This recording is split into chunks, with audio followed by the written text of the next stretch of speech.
Hey there, Mike Robbins here, coming to you live for the first time in a few weeks. It's a little before 9:30 a.m. Pacific time on whatever today is, the 8th of December. I hope you're doing well. I want to talk a bit about comparison, the trap of comparison specifically. So, the last week or so, maybe 2 weeks, I've really been noticing myself. A couple things happened. I got an email from someone. The guy I knew in college. I had a friend who had a book come out last week, and just a few other things that, and they weren't bad, but they just triggered this thing that happens for me sometimes. Maybe you can relate, where I just start going into comparison mode with others, and oftentimes it can lead me down sort of a pretty dark path.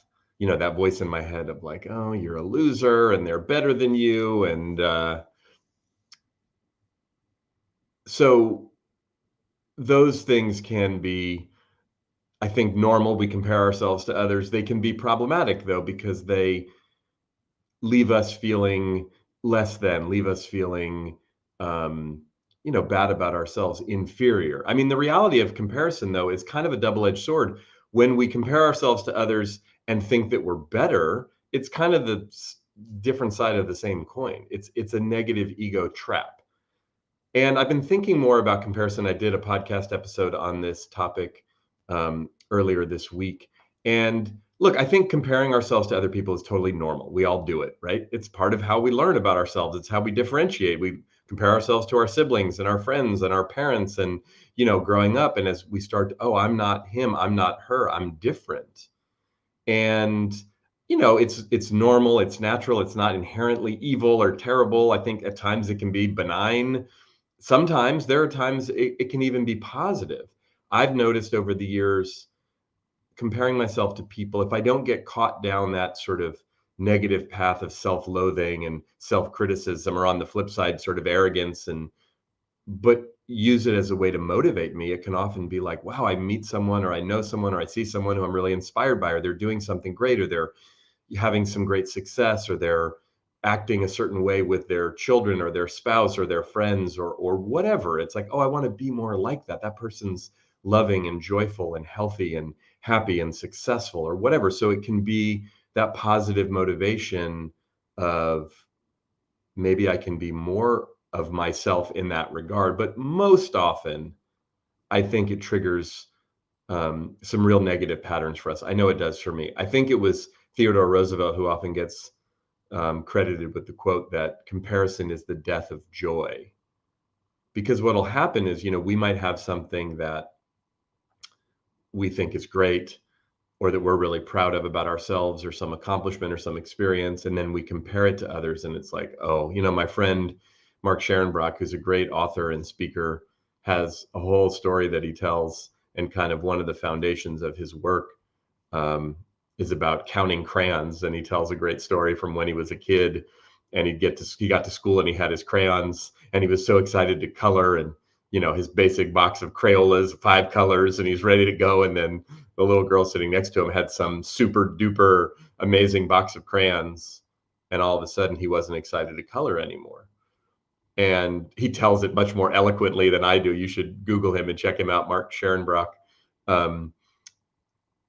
But when I've heard him tell that story, or I think about that, it's like, oh yeah, we do that. I feel proud of my accomplishment, or proud of my whatever, you know, um, experience. And then I go on social media. This is another real ego and comparison trap, is social media, right? Scrolling through Instagram or Facebook or LinkedIn, or where, maybe you're watching me right here on LinkedIn or Facebook right now, but it can be easy to get into that sort of negative trap of comparison. So I just want to say, first of all, it's normal, it's natural. There's nothing wrong with you or me or us for doing that, but we want to be mindful of it, because, as Oscar Wilde famously said, and I used it as a quote for one of my books. Where is it? Over there, up there. Be yourself. Everyone else is already taken. There's no one else in the world like you. There's no one else in the world like me. Nobody can do what you do. No one can show up in the world exactly the way you do. And while we can learn from others, right? Justin, right? Benchmarking can be a great motivation, right? Absolutely, right? So when we benchmark against things, against even sometimes ourselves, I mean, one of the traps that I fall into, I don't know, Justin, if you can relate to this or anybody else, is that I'll go into the comparison trap with myself. Oh, dude, you're not as good as you used to be. Or, oh, you know what I mean? I mean, even just physically, right? As we grow, as we age, as things change, it's like thinking back 5 years, 10 years, 20 years ago, maybe I've evolved mentally, emotionally, socially, hopefully, professionally. But physically, it's like, oh, I'm not in the same body at almost 48 years old as I was when I was 38 and 28 and 18. And, so it can get into that can often be the most insidious form of the comparison trap. But again, it's like, I think what Justin's talking about, benchmarking, being able to sort of look at someone else, maybe we respect, maybe we admire, or people around us, and kind of, okay, I want to be at that level. I want to get to that level. I want to do that thing. I want to be around people who challenge me, who motivate me to dig deep to, right? I mean, there's like mastermind groups and, support structures, and even being on a team. I mean, one of the things I've learned over the years of being a part of a lot of teams, but also coaching so many teams, is that teams motivate each other positively and also negatively. So if we're doing things, this is how we operate, this is what we do, this is how we communicate, this is how the effort that we bring, that raises the bar for everybody. So that can be that positive side, as Justin's talking about, a benchmarking of comparison. But the comparison trap is like, oh, you're better than me. Oh, I'm a loser. Oh, I'll never be as great as whoever. So and look, the blessing and the curse of social media is we can connect with so many people, we can stay in touch with friends, we can see all of these personal moments from people that we respect and admire. I mean, 30 years ago, 40 years ago, if you loved an artist or an actor or an athlete, you got to see them when they did an interview or when they performed or when they were in a movie or when they were on the field. But now, some of these celebrities and star athletes are great on social media, and I love following them. But there are times when, again, it's like I look at somebody's life and it looks so glamorous and exciting. And if I go down that negative path of comparison, I can end up feeling like a loser, like I'm bad, like, oh, I'm not as cool as whoever, fill in the blank, right? So just to be mindful of it, I think that's the first thing we can do. Be aware of it, notice it. And also, I think it's important to, at times, like I notice that I fall into the comparison trap more when I'm feeling tired, when I'm feeling down, more depressed, less hopeful, more challenged, more weary. It's kind of a chicken and egg thing. The comparison trap can make me go into that sort of negative spiral about myself. But if I'm already feeling some negativity towards myself, um, comparing myself to others is going to happen more often and it's going to make me feel worse, right? So it's kind of like we got to know ourselves well enough. Hey, maybe it's time to put my phone down. Maybe it's time for me to get off social media for a little while. Maybe I need to take a break. Maybe I need to just be aware of what's going on, that tendency. Maybe when I notice myself comparing myself to others, oh, time for some more self-care, time for some more self-compassion, time for some more focusing on gratitude, whatever it may be. Again, we're all a little different, but noticing what we need. Morella, I appreciate the kind words and thanks for being on here and for your comments. Um, so again, noticing it, realizing there's nothing wrong, it's universal, we all do it, but then taking some action, being mindful, making some adjustments when we need to. And then remembering that, look, there's the great saying, and I use this one often and try to remind myself, we compare our insides to other people's outsides and they don't match up. Right? Oftentimes, people are sharing the highlight reel of their life on social media and in general, right? The Christmas cards, the holiday cards that people are sending out. And I love that we do this, right? It's more personal than just a random card and you get a photo, but you can get those photos in the mail and look, oh, look, everybody looks so great and they all look so happy. But again, it's a curated photo. The things that we put out on social media are curated, they're polished to some degree. Even if we're doing it very open and real and raw and unvarnished, there's still a perception. We don't really know what's going on inside people's minds and hearts and in their lives and in their homes, and right.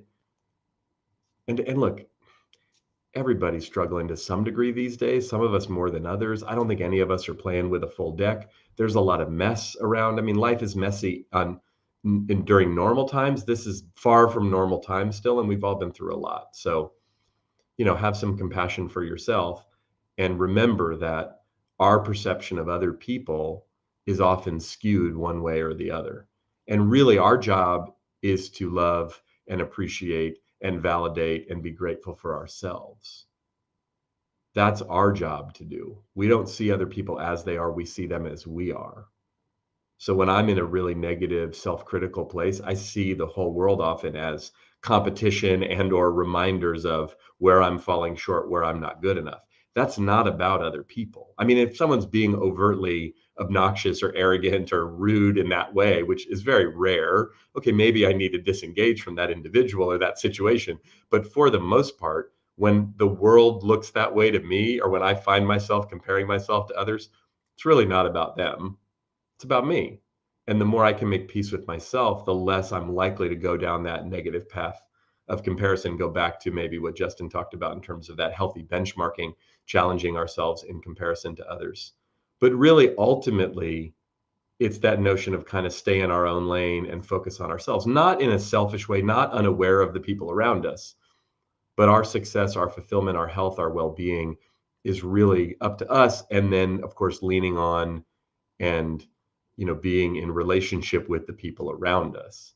But life's not a competition, right? Exactly, Justin. We're all gifted in different ways. And so it's easy to look at others and think, oh, wow, I wish I could do that. I wish I had that. Right? Makes sense. We often take for granted our gifts, our talents, the things that come easy to us, the blessings in our lives, right? They're invisible sometimes. Now, we can make them more visible by focusing on what we're grateful for. So that's one of the biggest antidotes to the comparison trap is gratitude. And so I'll close with this. If you think right in this moment, whether you're watching this live at 9:37 a.m. Pacific time as I'm recording this, or you're watching the video of it after, what are you grateful for right now? What do you appreciate in your life? What do you appreciate about yourself, right, Vanessa? How can we appreciate ourselves more? That's one of the hardest and most important aspects of appreciation and gratitude. And I appreciate you bringing that up, Vanessa, is to turn it on ourselves. What am I grateful for about myself? What can I appreciate about myself? It doesn't mean I'm perfect. It doesn't mean I don't have issues or challenges. I don't have desires or goals, but it means that I choose to value and care about and love myself. And so we can pull back from the comparison to others in that negative way and remind ourselves that we're all doing the best we can. So thanks for watching. I appreciate you joining either on LinkedIn or on Facebook or on YouTube. Feel free to drop a comment. If you're watching the video of this after, or there are other topics you want me to cover in future lives that I come on. I try to do this about once a week. I'll probably slow down around the holidays, but hopefully I'll be back next week. And I appreciate you following me and my work. And I'll talk to you soon. Take care.